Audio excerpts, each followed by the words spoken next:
mengancam kehidupan dan mata pencaharian banyak orang setiap hari, kita juga memikirkan organisasi kemanusiaan. Selama berbulan-bulan, ada kekhawatiran yang terpendam tentang Raja Charles. Tapi apa sih sebenarnya? Publik dan media terus mengawasi untuk mencari tahu informasi tentang raja dan kemampuannya memimpin kerajaan. Akhirnya, keluarga kerajaan mengungkapkan berita mengejutkan. Jika kamu sudah penasaran dengan apa yang terjadi dengan raja, mari kita bahas. Pengumuman mengejutkan ini membuat keluarga kerajaan terkejut.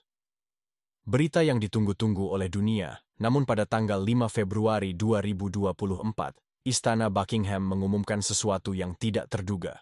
Raja Charles ketiga didiagnosis dengan kanker. Awalnya, ketika berita ini muncul, orang-orang berpikir itu ada hubungannya dengan pengobatan terbaru yang dijalani raja untuk kondisi prostat jinak. Namun, pengumuman selanjutnya menjelaskan bahwa kanker tersebut tidak ada kaitannya dengan prostat. Hari itu menjadi hari yang suram di kerajaan, tetapi istana tidak mengumumkan jenis atau tahap kanker yang tepat, dan ini membuka banyak spekulasi. Ruang luas untuk spekulasi pengumuman ini muncul setahun setelah Charles naik takhta menyusul meninggalnya Ratu Elizabeth II pada tahun 2002. Di usia 75, kesehatan Charles sudah menjadi topik pembicaraan yang tenang, tetapi konfirmasi tentang kanker mengejutkan publik Inggris dan komunitas internasional. Pernyataan dari Istana Buckingham juga meyakinkan publik bahwa Raja Charles akan melanjutkan tugas konstitusionalnya sambil menjalani perawatan rutin. Namun, disebutkan bahwa dia akan mundur dari keterlibatan publik meskipun mereka tidak menyebutkan jenis kanker. Pengumuman itu sudah cukup jelas bahwa kondisi tersebut lebih serius. Reaksi publik langsung muncul. Platform media sosial, outlet berita, dan pengamat kerajaan, semua bereaksi dengan kepedulian, keterkejutkan, dan harapan baik untuk raja. Warga Inggris membanjiri X, yang sebelumnya disebut Twitter, dan platform lainnya dengan pesan dukungan. Sementara tempat-tempat besar di London dipenuhi kerumunan yang membahas situasi ini. Seorang warga London mengatakan kepada BBC News, "Saya terkejut, kita baru saja kehilangan ratu dan sekarang ini, saya berharap dia melawan dan tetap kuat." Selain rasa simpati, berita ini juga memicu pembicaraan lain seperti apakah Raja Charles akan tetap di takhta, ataukah dia akan turun tahta demi putranya, Pangeran William. Banyak ahli kerajaan ikut berdiskusi tentang dampak jangka panjang dari penyakit raja terhadap monarki. Sejarawan kerajaan, Robert Lacey, bilang ke Guardian, monarki Inggris sudah mengalami masalah kesehatan sebelumnya, tapi kali ini beda. Raja Charles baru saja mulai menjalani masa pemerintahannya dan sekarang muncul pertanyaan tentang suksesi. Sedang dibahas secara terbuka sebagai bentuk solidaritas, Pangeran Harry yang selama ini tinggal di Amerika Serikat karena berita seputar dirinya dan istrinya, Meghan Markle, terbang ke Inggris untuk mengunjungi ayahnya. Ada pembicaraan apakah pangeran hanya sekadar berkunjung untuk menemani ayahnya di masa sulit ini? Atau apakah ini langkah untuk menghidupkan kembali diskusi yang bisa membantu memperbaiki hubungan yang retak di keluarga kerajaan? Pemerintah Inggris, yang dipimpin oleh Perdana Menteri Rishi Sunak dengan cepat merespons bahwa tidak akan ada gangguan terhadap pemerintahan negara meskipun monarki sebagian besar bersifat seremonial. Raja masih memiliki peran penting dalam menyetujui undang-undang dan bertemu dengan pejabat. Sunak mengeluarkan pernyataan yang mendoakan raja cepat sembuh, sementara negara-negara persemakmuran lainnya seperti Kanada, Australia, dan Selandia Baru menyatakan dukungan mereka. Namun, beberapa komentator politik bertanya-tanya apakah peristiwa ini bisa mempercepat pembicaraan tentang republikanisme di beberapa negara di mana relevansi monarki mulai dipertanyakan. Pertanyaan tentang zaman ini memaksa banyak orang di Commonwealth untuk memikirkan peran monarki di era modern. Istana Buckingham menahan informasi tentang jenis kanker yang spesifik, yang memicu spekulasi media. Setiap tabloid besar Inggris, dari Sun hingga The Daily Mail, menerbitkan berbagai teori tentang kesehatan raja.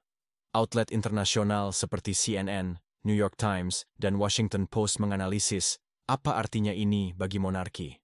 Salah satu judul dari The Daily Mirror berbunyi, "Misteri, mengapa diagnosis raja jadi rahasia? Apa yang disembunyikan istana?" Publikasi seperti The Guardian dan BBC mendesak masyarakat untuk menghormati privasi raja, mengingat bahwa pengobatan kanker adalah perjuangan yang sangat pribadi. Meski istana berusaha mengendalikan narasi, Kebocoran informasi dan sumber dalam yang mengklaim tahu tentang kondisi raja muncul di tabloids hampir setiap hari. Rahasia seputar diagnosis justru semakin memicu spekulasi, bukan meredakannya. Setelah pengumuman, salah satu pertanyaan terbesar adalah, apakah Raja Charles akan mempertimbangkan untuk mengundurkan diri demi putra sulungnya, Pangeran William, Pangeran Wales? Secara historis, raja-raja Inggris tidak pernah turun tahta karena sakit. Misalnya, meskipun mengalami masalah kesehatan, Ratu Elizabeth II tetap menduduki tahta sampai meninggal di usia 96 tahun. Sejak pengumuman mengenai penyakit raja, ada pembicaraan rahasia yang beredar dalam bentuk kode 3, kata yang disebut Operasi Many Bridge. Bagi yang tidak tahu, ini adalah sebuah operasi yang harus dilakukan. Berurusan dengan jembatan, tapi itu jauh dari kebenaran. Setiap raja Inggris punya rencana pemakaman yang dirancang dengan hati-hati untuk memastikan transisi kekuasaan yang lancar dan menjaga tradisi yang sudah berusia berabad-abad. Untuk Ratu Elizabeth II, itu disebut Operasi London Bridge, yang merupakan urutan acara yang terorganisir dengan rapi setelah kepergiannya pada tahun 2022. Untuk Raja Charles III, rencananya dikenal sebagai Operasi Mayay Bridge, yang merujuk pada jembatan gantung bersejarah di Wales. Ya, dan bukan itu saja, itu juga melambangkan masa jabatannya yang panjang sebagai putra mahkota Wales sebelum jadi raja. Sementara belum ada pernyataan resmi tentang protokol ini, orang-orang dalam istana mulai membahasnya dengan suara pelan seiring kekhawatiran tentang kesehatan raja yang semakin meningkat. Memang, mempersiapkan kematian seorang raja saat mereka masih hidup bisa terasa mengganggu, tapi dalam institusi kerajaan, perencanaan seperti itu sangat diperlukan. Transisi dari satu penguasa ke penguasa berikutnya harus berjalan mulus agar stabilitas monarki tetap terjaga, terutama dengan Raja Charles yang sedang menjalani perawatan untuk kondisi yang belum ditentukan. Tipe kanker, kenyataan dari transisi ini sudah bukan lagi hal yang jauh dari pikiran. Meskipun masa pemerintahannya masih di awal, sayangnya sudah banyak spekulasi tentang kemampuannya untuk memerintah dalam jangka panjang. Sejak pengumuman itu, pihak istana masih menutup rapat soal detail operasi Many Bridge.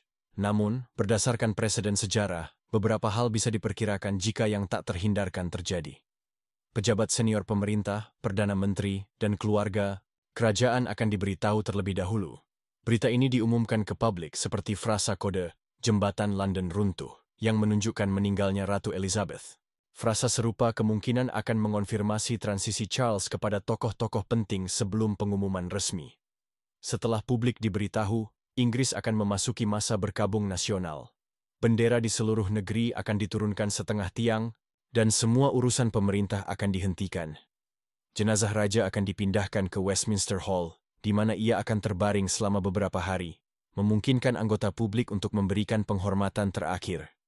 Upacara pemakaman kemungkinan akan diadakan di Westminster Abbey, di mana anggota keluarga kerajaan, pemimpin dunia, pejabat asing, dan tokoh agama akan hadir. Acara ini akan disiarkan secara global, sama seperti ketika pemakaman Ratu Elizabeth. Setelah pemakaman, Charles kemungkinan akan dimakamkan di Kapel St. George di Kastil Windsor, di mana banyak nenek moyangnya, termasuk orang tuanya, Raja George V dan Ratu Elizabeth, Ibu Ratu, juga dimakamkan, meskipun Istana Buckingham tidak secara terbuka membahas hal ini.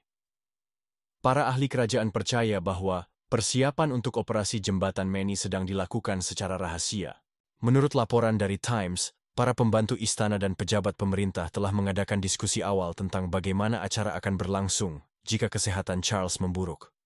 Namun, mengingat penampilan publik raja yang terus berlanjut dan nada resmi dari pernyataan-pernyataan tersebut, istana tampaknya bertekad untuk memproyeksikan citra stabilitas. Adanya rencana pemakaman yang terperinci menimbulkan pertanyaan apakah dia sendiri mengakui bahwa itu tak terhindarkan.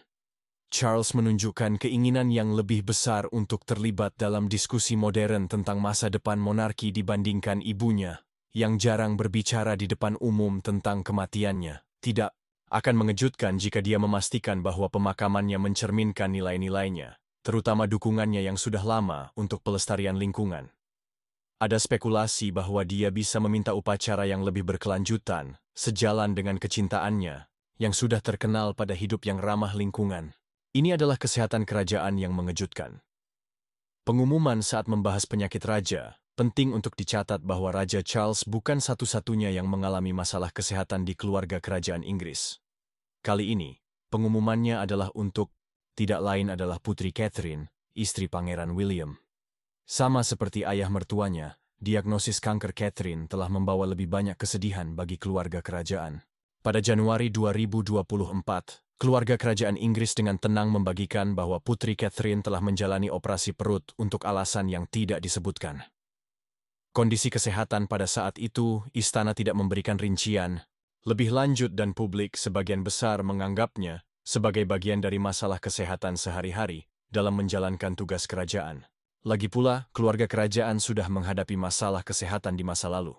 Dan Catherine, yang sudah menjadi sorotan publik sejak menikah dengan Pangeran William pada 2011, tidak pernah suka menarik perhatian pada urusan pribadinya. Namun, pengumuman awal ini hanyalah awal. Kurang dari 2 bulan kemudian, pada bulan Maret tahun yang sama, Istana Buckingham dikonfirmasi bahwa Putri Catherine didiagnosis kanker dan saat ini sedang menjalani kemoterapi preventif.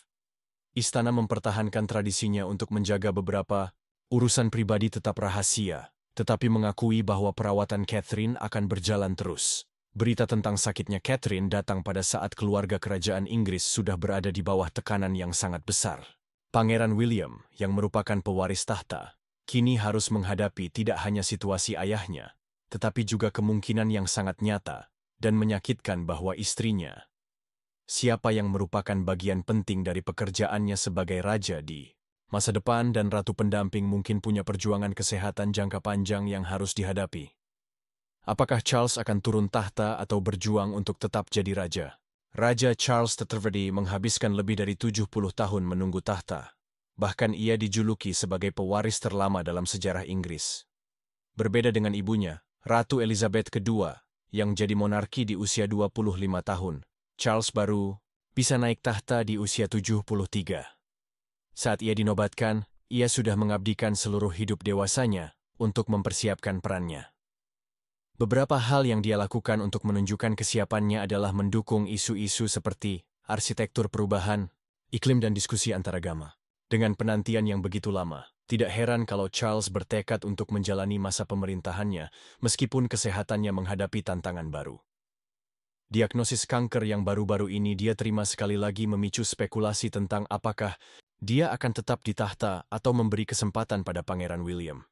Sementara Istana Buckingham bersikeras bahwa Charles akan melanjutkan tugasnya selama menjalani perawatan, masih ada pertanyaan tentang seberapa lama dia bisa melakukannya. Secara efektif, jika kondisinya memburuk, apakah dia akan mengundurkan diri atau berjuang untuk tetap menjadi raja selama mungkin? Mari kita lihat sejenak perbandingan antara pengunduran diri dan tanggung jawab. Ide seorang raja Inggris mengundurkan diri itu jarang dan kontroversial.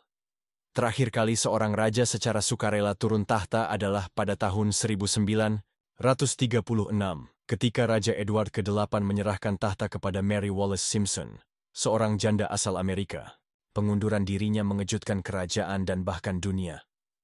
Ini menyebabkan penobatan saudaranya, Raja George ke-6, yang tidak diinginkan. Sejak saat itu, ayah Ratu Elizabeth II menganggap pengunduran diri sebagai opsi yang hampir tidak terbayangkan bagi keluarga kerajaan. Ini juga sebabnya Ratu Elizabeth tidak pernah mempertimbangkan untuk turun tahta, meskipun usianya sudah lanjut, dan kondisi kesehatannya di tahun-tahun terakhir hidupnya. Dia terkenal pernah bersumpah pada usia 21 tahun, bahwa dia akan melayani sepanjang hidupnya, dan dia menepati janji itu sampai meninggal di usia 96 tahun. Dari semua yang terjadi sampai sekarang, jelas sekali bahwa monarki bertahan pada ide pengabdian seumur hidup dan apapun. Penyimpangan dari tradisi ini bisa menggoyang fondasinya. Charles sudah lama memeluk filosofi ini sepanjang hidupnya. Dia melihat ibunya memerintah dengan dedikasi yang keras, dan dia sering mengatakan bahwa dia berniat melakukan hal yang sama meskipun setelah diagnosis kanker. Sumber-sumber dekat dengan istana menyatakan bahwa dia tetap sepenuhnya berkomitmen pada perannya. Di sisi lain, ada juga tekanan untuk memberi jalan kepada putra William, anaknya. Orang-orang merasa dia seharusnya tidak masalah menyerahkan tahta kepada darahnya sendiri. Dia nggak punya hubungan langsung, keraguannya bisa dimengerti. Tapi dalam kasus ini, dia punya 2 anak laki-laki yang udah dipersiapkan sejak kecil. Nggak kelihatan kalau Raja Charles akan menyerahkan warisannya kepada orang-orang dalam waktu dekat. William, yang sekarang berusia 41 tahun, mewakili wajah monarki yang lebih muda dan modern. Dia udah siap banget setelah bertahun-tahun mengamati ayah dan neneknya, mengambil tanggung jawab kerajaan, dan memperkuat perannya sebagai pemimpin dalam keluarga. Dalam beberapa tahun terakhir, monarki menghadapi penurunan dukungan publik terutama di kalangan generasi muda yang mempertanyakan relevansinya. Para pendukung William berargumen bahwa kedekatannya dengan anak muda dan citra keluarga yang kuat bersama Catherine, Putri Wales, bisa menghidupkan kembali institusi ini dengan cara yang tidak bisa dilakukan Charles. Beberapa pengamat kerajaan percaya bahwa jika kesehatan Charles memburuk, dia sebaiknya mundur dan memberi kesempatan kepada William untuk mengambil alih tahta saat dia masih di puncak. Surat kabar Inggris, termasuk Telegraph dan Times, telah melaporkan adanya diskusi yang semakin berkembang di antara mereka. Orang dalam kerajaan bicara soal apakah Charles harus mempertimbangkan untuk pensiun lebih awal. Survei juga menunjukkan bahwa sebagian publik Inggris, terutama yang lebih muda, lebih suka melihat William jadi raja lebih cepat.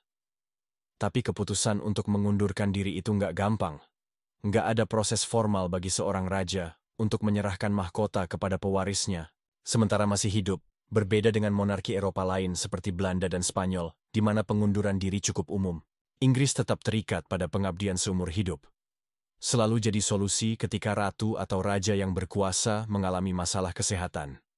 Contohnya, Ratu Victoria, salah satu penguasa Inggris yang paling terkenal, menderita artritis dan masalah kesehatan lainnya di tahun-tahun terakhirnya, tapi tetap duduk di tahta sampai dia meninggal di tahun 1901. Masa pemerintahannya berlangsung selama 63 tahun, dan dia terus melakukan penampilan kerajaan meski dalam keadaan lemah. Begitu juga dengan Raja George kelima, kakek Charles, yang berjuang dengan masalah kesehatan serius seperti kanker paru-paru dan penyakit arteri di tahun-tahun terakhirnya. Kesehatannya yang menurun berarti bahwa Putri Elizabeth, putrinya, harus mengambil lebih banyak tugas kerajaan sebelum dia tiba-tiba menjadi ratu di usia 25 tahun. Bahkan Ratu Elizabeth II mengalami masalah mobilitas dan kesehatan di bulan-bulan terakhirnya. Tapi dia tidak membiarkan itu menghalanginya untuk menjalankan perannya. Tindakan publik terakhirnya, bertemu Perdana Menteri Liz Truss di Kastil Balmoral hanya 2 hari sebelum wafatnya, membuktikan dedikasinya terhadap tugas hingga akhir. Charles mungkin akan mengikuti jejak mereka dengan menyesuaikan jadwalnya dan mendelegasikan lebih banyak tanggung jawab. Dia sudah benar-benar mengundurkan diri. Dia lebih mengandalkan Pangeran William dan Ratu Camilla untuk menangani tugas-tugas selama perawatannya.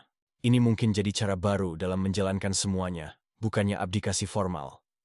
Saat ini, sepertinya tidak mungkin Charles akan mengundurkan diri secara sukarela. Komitmennya yang dalam terhadap monarki, ditambah dengan presiden sejarah, menunjukkan bahwa dia akan terus memerintah, kecuali jika penyakitnya membuatnya tidak mampu menjalankan tugasnya. Jika kondisinya memburuk, salah satu kemungkinan adalah Charles bisa memberikan lebih banyak kekuasaan kepada Pangeran William sambil tetap menjadi raja dalam nama. Ini akan memungkinkan transisi yang lebih lancar tanpa memutus tradisi kerajaan.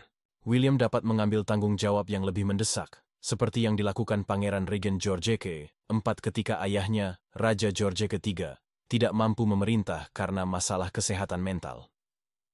Sebagai alternatif, jika Charles mengundurkan diri, itu akan menjadi gempa bumi dalam sejarah Inggris.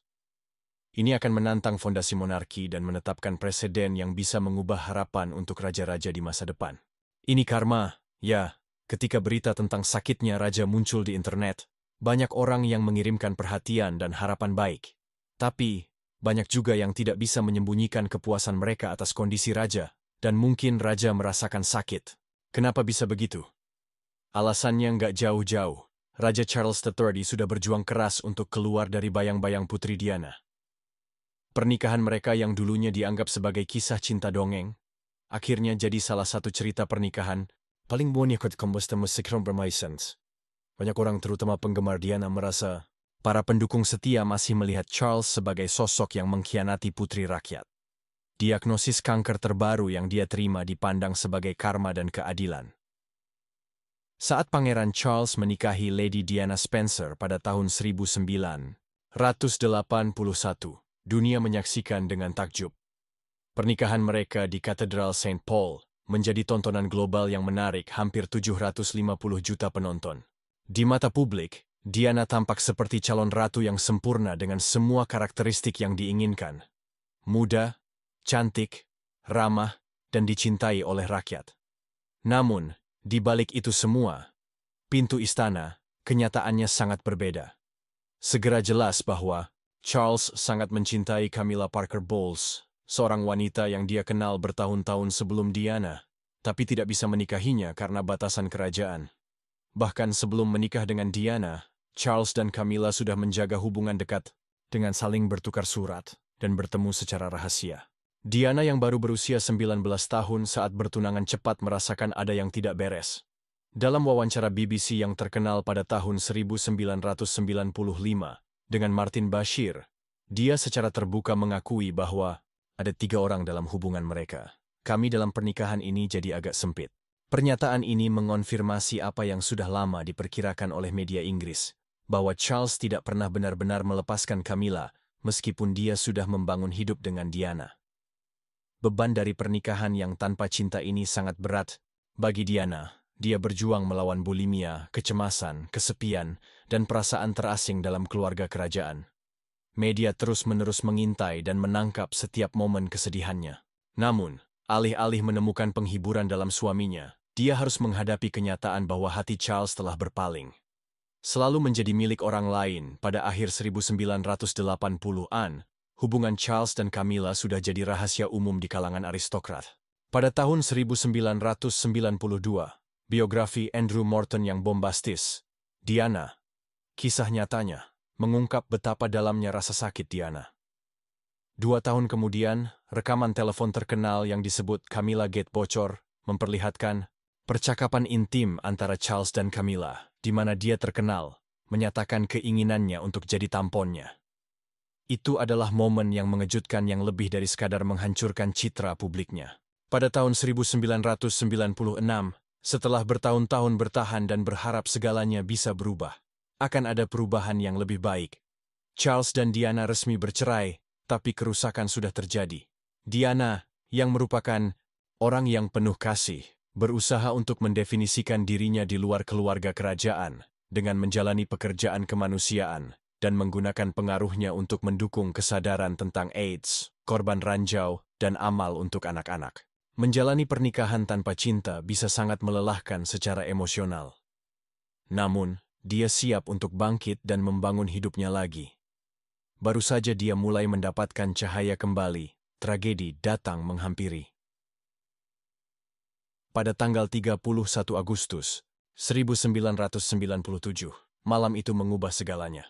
Diana meninggal dalam kecelakaan mobil di Paris bersama pacarnya, Dodi. Gak berlebihan jika dibilang dunia sangat terpukul. Publik Inggris langsung meluapkan kemarahan mereka kepada Charles dan monarki. Banyak yang percaya bahwa tekanan terus-menerus dari keluarga kerajaan dan kekerasan media tabloid berkontribusi pada kematiannya. Para pengunjuk rasa berkumpul di depan Istana Buckingham menuntut pertanggungjawaban. Ungkapan mereka membunuhnya jadi tuduhan yang umum. Keputusan Ratu Elizabeth untuk tetap diam setelah kematian Diana justru memperburuk kemarahan publik. Akhirnya, keluarga kerajaan terpaksa mengambil langkah yang belum pernah dilakukan sebelumnya untuk menyikapi kesedihan negara. Sir Elton John membawakan lagu Candle in the Wind di pemakaman Diana.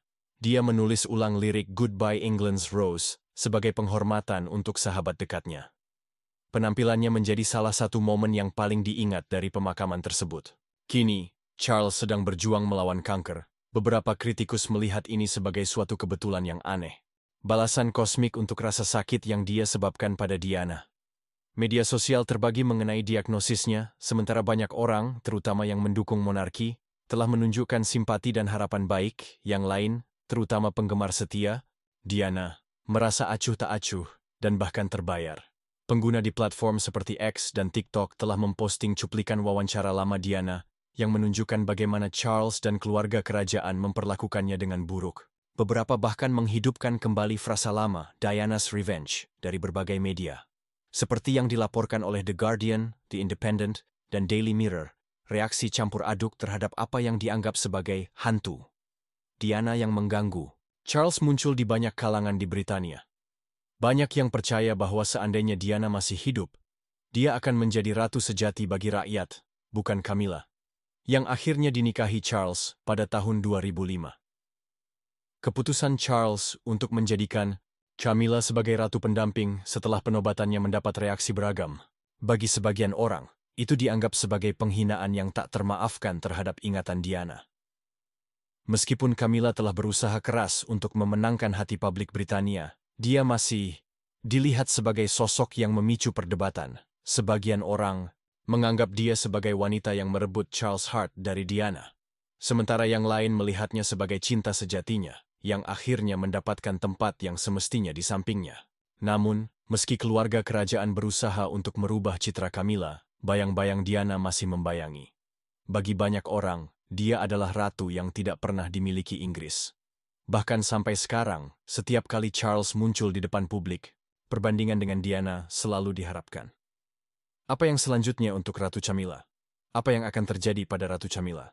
Banyak orang sudah bertanya-tanya tentang ini sejak status kesehatan raja menjadi publik selama beberapa dekade. Camilla Parker BS adalah salah satu sosok paling kontroversial dalam sejarah kerajaan Inggris. Dia pernah dijuluki sebagai wanita yang paling dibenci di Inggris, dan sejak saat itu, dia berusaha keras untuk memperbaiki citra publiknya. Meskipun sudah bergelar Ratu Camilla, banyak orang masih melihatnya sebagai wanita yang mengganggu hubungan antara Pangeran Charles dan Putri Diana. Sekarang, dengan Raja Charles yang sedang melawan kanker, muncul pertanyaan. Apa yang akan terjadi pada Camilla jika kesehatan Charles memburuk? Akan tetap menjadi sosok penting di monarki? Atau dia akan perlahan disingkirkan media dan keluarga kerajaan telah memperluas upaya untuk memperbaiki citranya dengan berbagai cara? Tapi sepertinya itu tidak berhasil setelah bertahun-tahun. Survei menunjukkan bahwa dia kurang mendapatkan kasih sayang yang luas, seperti yang dimiliki Diana. Bahkan setelah secara resmi dinyatakan sebagai Ratu Permaisuri, tingkat persetujuannya tetap jauh lebih rendah dibandingkan Pangeran William dan Putri Catherine. Sebuah survei yang dilakukan oleh YouGov pada tahun 2023 mengungkapkan beberapa wawasan menarik tentang publik. Opini mengenai tokoh kunci keluarga kerajaan Inggris, Raja Charles III mendapatkan sekitar 56%. Dukungan, angka yang cukup solid yang menunjukkan bahwa banyak orang mendukung pemerintahannya dan merasa nyaman dengan gaya kepemimpinannya. Komitmennya yang lama terhadap kegiatan amal dan keberlanjutan kemungkinan mendukung pandangan ini. Di sisi lain Camilla, Permaisuri, mencatat tingkat dukungan yang berada di bawah angka 50% yang penting. Ini menunjukkan bahwa banyak orang merasa acuh tak acuh, atau bahkan tidak setuju dengan perannya.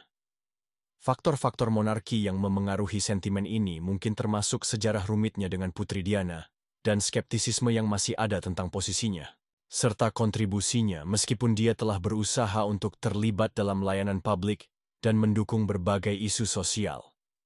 Dia belum berhasil memenangkan hati sebagian besar publik, yang sangat kontras dengan Charles dan Camilla. Kenangan akan Putri Diana terus bergema kuat di masyarakat. Sering disebut sebagai putri rakyat, dia tetap memiliki tingkat popularitas yang luar biasa. Bertahun-tahun setelah kepergiannya, banyak orang melihatnya sebagai simbol kasih sayang dan kedekatan yang membuatnya dicintai jutaan orang selama hidupnya. Warisannya yang berakar dari pekerjaan kemanusiaan dan kepribadian yang mudah didekati tetap jadi tolok ukur yang sering dibandingkan dengan raja-raja zaman sekarang. Perbedaan mencolok dalam sentimen publik ini menyoroti tantangan yang dihadapi keluarga kerajaan saat ini dalam membangun identitas mereka di tengah bayang-bayang generasi sebelumnya. Persepsi publik yang mendalam ini membuat posisi Camilla menjadi rapuh. Banyak yang masih melihatnya sebagai wanita lain dan dengan penyakit Charles sekarang menjadi sorotan. Ada perbincangan kembali apakah dia benar-benar layak berada di tahta. Jika kondisi Charles memburuk, monarki bisa berada di persimpangan jalan. Secara tradisional, pasangan dari raja yang sedang memerintah tidak memegang kekuasaan politik. Dan jika Charles menjadi terlalu sakit untuk memerintah atau dalam kasus ekstrem meninggal, masa depan Camilla akan menjadi tidak pasti. Berbeda dengan Ratu Elizabeth yang memerintah secara mandiri selama 70 tahun, masa pemerintahan Charles selalu terasa seperti berpindah ke generasi berikutnya. Jika kesehatan memaksanya untuk mundur, banyak orang percaya ini akan jadi waktu yang tepat bagi Pangeran William dan Putri Catherine untuk mengambil peran utama. Jika masa pemerintahan Charles terhenti secara tiba-tiba, sangat tidak mungkin Camilla akan tetap memiliki pengaruh dan kehadiran yang sama. Beberapa ahli kerajaan berspekulasi bahwa dalam skenario seperti itu, dia bisa pensiun dari tugas publik, mirip dengan Ibu Ratu Elizabeth yang terus tinggal di kediaman kerajaan, tapi lebih banyak berada di latar belakang setelah kematian Raja George kelima. Beberapa orang percaya bahwa rendahnya popularitas Camilla bisa memaksa keluarga kerajaan untuk mengurangi perannya secara halus dan mengalihkan fokusnya kepada William dan Catherine. Berbeda dengan Camilla, Pangeran William dan Putri Kate menikmati dukungan publik yang besar. Banyak orang di Inggris melihat mereka sebagai masa depan sejati monarki, pasangan yang modern, mudah didekati, dan penuh tanggung jawab yang telah dengan anggun mengambil lebih banyak tanggung jawab seiring berjalannya waktu. Jika Charles terpaksa mengurangi tugasnya, William bisa mulai mengambil lebih banyak peran publik yang menonjol, sambil aktif mempersiapkan diri untuk perannya yang akan datang. Kenaikan tahta ini bahkan diyakini oleh beberapa pengamat kerajaan bisa mempercepat pergeseran kekuasaan, memungkinkan William dan Catherine untuk memiliki pengaruh yang lebih besar, lebih cepat dari yang diperkirakan. Bagi Camilla, ini bisa berarti langkah perlahan untuk mundur. Penampilannya di publik bisa berkurang, dan perannya menjadi lebih seremonial. Berbeda dengan Pangeran Philip yang tetap menjadi pendamping aktif dan dihormati Ratu Elizabeth selama bertahun-tahun, Camilla tidak mendapatkan pengakuan atau keberadaan yang sama. Di tengah situasi ini, ada sisi positifnya. Posisi Camilla akan aman selama Charles tetap berkuasa. Yang perlu dia lakukan hanyalah berdoa dengan sungguh-sungguh agar Raja Charles sembuh total. Namun, dia harus hati-hati dan tetap mendukung suaminya, tanpa berlebihan di masa ketidakpastian ini. Menurutmu bagaimana tentang Raja Charles? Apakah kamu percaya dia akan sembuh sepenuhnya? Bagikan pendapatmu di kolom komentar. Jika kamu suka video ini, like, share, dan subscribe ke channel ini ya.